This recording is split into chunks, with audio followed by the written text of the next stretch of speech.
Window Girl is a project formed in late 2020 by Eden Sandoval and Metzli Medina. They released an EP in November, which I have yet to listen to. And then Holden Vigna came aboard, and I'm sorry if I'm mispronouncing that, but he came aboard as the lead vocalist and guitarist.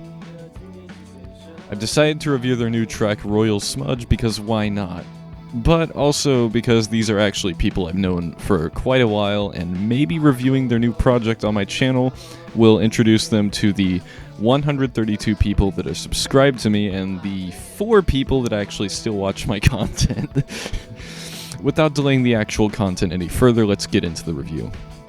The intro is short and only serves as a segue to the first verse, which does definitely work in this context. Metzli's bass comes in at a volume that may be too loud for some, but for me isn't that much of a problem. And Eden's drumming is pretty straightforward, yet does its job of laying down a beat pretty well, as she has always been good at doing. Holden's vocals are reminiscent of older punk rock or something similar to that, and work pretty well with the song, although I'm usually one to listen to more refined vocals and much higher fidelity music, and as such, some imperfections rub me the wrong way, which is more an issue with subjective taste than anything. It doesn't, or probably won't, terribly affect the overall score of the review at the end of the video. The production value is definitely lo-fi, which fits the song well, although the chorus comes in with some notably distorted drums and partially drowned out vocals. It could be worse, but I'm just gonna mention that, of course. Apart from that, I'm definitely hearing a lot of alt-rock influences in the guitar work and in general. The second verse comes in, and I would honestly have no idea what the lyrics were supposed to be if they weren't provided already.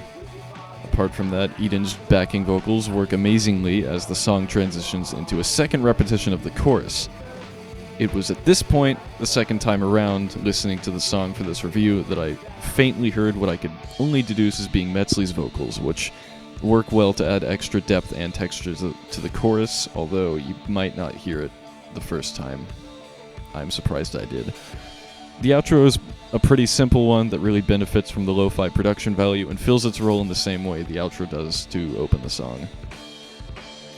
You know, the prog rock 14-year-old in me wishes the song was longer, for no real reason except 2 minutes isn't a real song, but I never said that, but the rest of me definitely thought it did a good job making 2.5 minutes actually feel like a full-blown experience. Did I mention how infectiously catchy this song is? It's actually almost a bad thing, like, holy shit. After my initial listen, this song was stuck in my head the entire next day, with almost no interruption, and especially as I'm writing this script. Apparently, yep, that's what I wrote. Regardless, I give this song an 8.5 out of 10. Apart from some minor nitpicks and almost negative amounts of earworm potential, what I listened to was a pretty good showcase of what this band has to offer going forward. While it's not horribly original, you don't always need overwhelming originality to make a good song, and I think people take the term too literally anyway, considering that art is definitely not something that exists in a vacuum, as you've probably heard in the past. Are they Sacramento's next big thing?